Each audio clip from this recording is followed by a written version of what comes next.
यह है थोबड़िया, राजस्थान का एक सादगी भरा गांव। लेकिन यहाँ की मिट्टी ने दो भाइयों के संकल्प को पोषित किया, जिन्होंने हार को जीत में बदला और बदलाव का बीज बोया।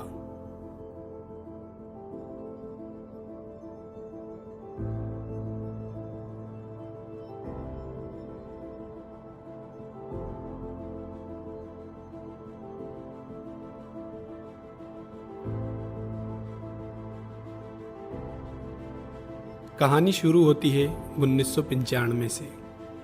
कॉलेज की पढ़ाई पूरी, पुलिस में जाने का सपना पूरा न हो सका क्योंकि भाग्य उन्हें कहीं और ले जाने वाला था।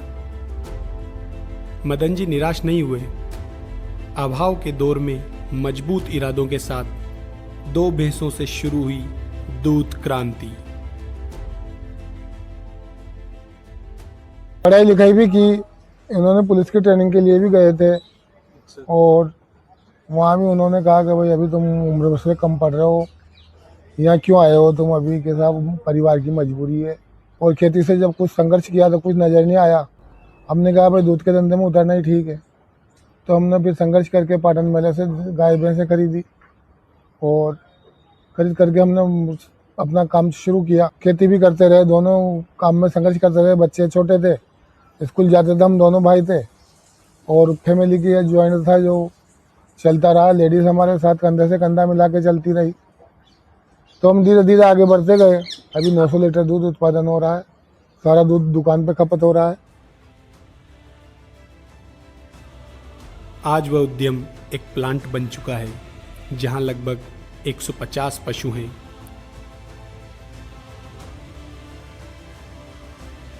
और प्रतिदिन 9 से 10 क्विंटल दूध का उत्पादन होता है।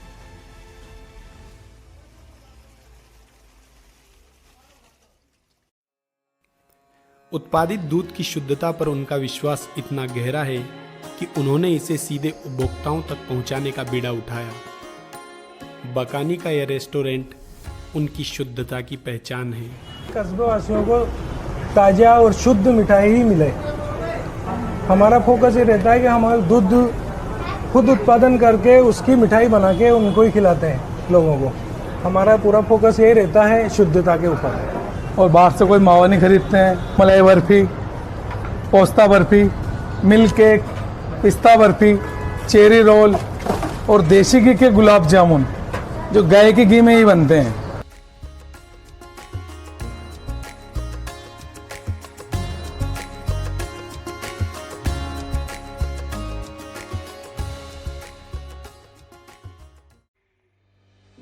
बदलाव के बीज केवल मेहनत से नहीं बल्कि समय के साथ आधुनिकता को अपनाने से मिलते हैं। बिजली के लिए सोलर ऊर्जा, पशुओं के लिए स्वचालित दुग्ध दोहन तथा पेयजल सुविधा इस डेयरी को अत्याधुनिक प्लांट बनाती है।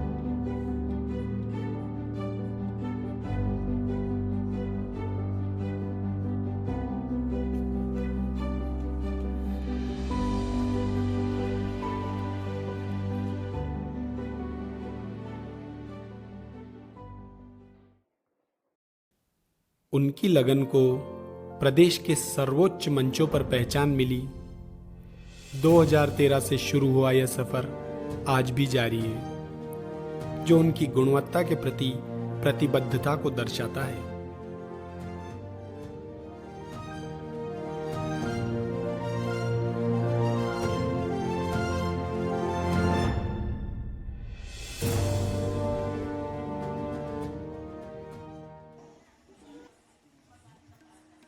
आधुनिकता के इस दौर में उनका 30 सदस्यों का संयुक्त परिवार गांव का बहुत बड़ा आश्चर्य है। और सब संयुक्त बैठ करके शाम को खाना खाते हैं, सुबह संयुक्त बैठ कर खाना खाते हैं। कोई एक दूसरे को ये नहीं देखते हैं कि इसने कम काम किया या इसने कोई ज़्यादा काम किया। एक और परिवार टूट रहे हैं, वहाँ यह परिवार एक चूल्हे पर अपनी जड़ों को मजबूत बनाए हुए है। सबको अपना समझना पड़ता है, ये अपना छोटा है और ये अपना बड़ा है। इस ये भावना है हमारे परिवार में पनप रहेगी। मित्रता की तरह मतलब सब बड़े छोटे बड़े में प्रेम है।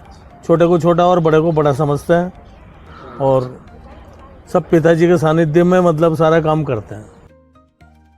यह उद्यम लाभ कमाने के साथ साथ लगभग 30 परिवारों को रोजगार भी देता है। 4 बजे की चाय मिल जाती है। अच्छा हाँ, फिर बाद में फिर नाश्ता मिल जाती है, फिर चाय मिल जाती है, अच्छा। फिर 2 तरह की सब्जी, दोपहर में रोटी आ जाती है। और खाना कैसा मिलता है आपको? घर जैसे ही खाना घर है? जैसे ही मिलता है। तो ये खाना कहाँ बनता है आपका? हम शेर जी का घर नहीं। अच्छा, घर पे ही बनता है खाना। हाँ, जो सेठ जी को बनता है वो हमें खिलाते हैं। और सबसे बड़ी बात, उनका भोजन घर पर ही बनता है। यह मालिक और कर्मचारी के बीच नहीं बल्कि परिवार के बीच का रिश्ता है। उद्यमी के रूप में सफल होने के बाद मदन जी ने गांव में 2 बार सरपंच पद संभाला। उनका फोकस गरीबों को लाभ पहुंचाने और बुनियादी सुविधाओं को मजबूत करने पर रहा।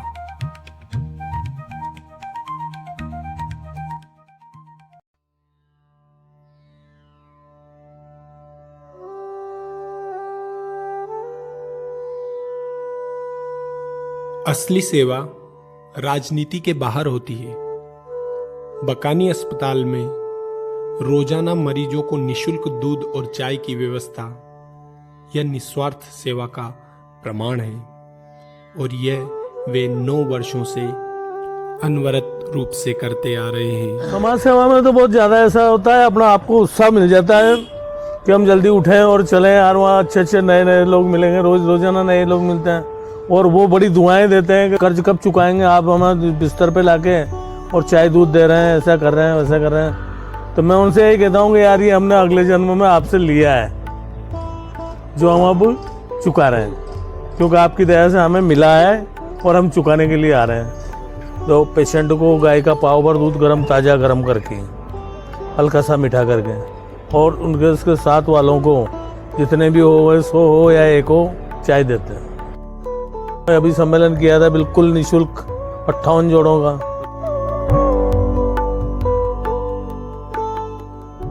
चाहे वह 50 वर्ष पुराने राम मंदिर का जीर्णोद्धार हो या अयोध्या धाम के लिए दान, उनका प्रयास समाज के हर पहलू को मजबूत करता है।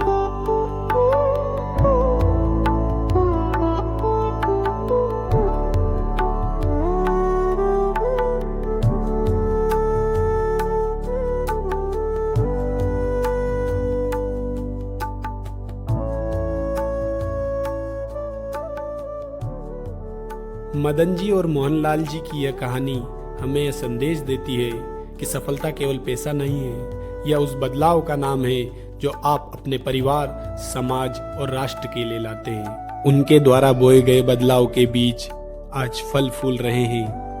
यह गाथा हमें प्रेरित करती है कि हम भी अपने स्तर पर बदलाव की शुरुआत करें। बदलना संभव है।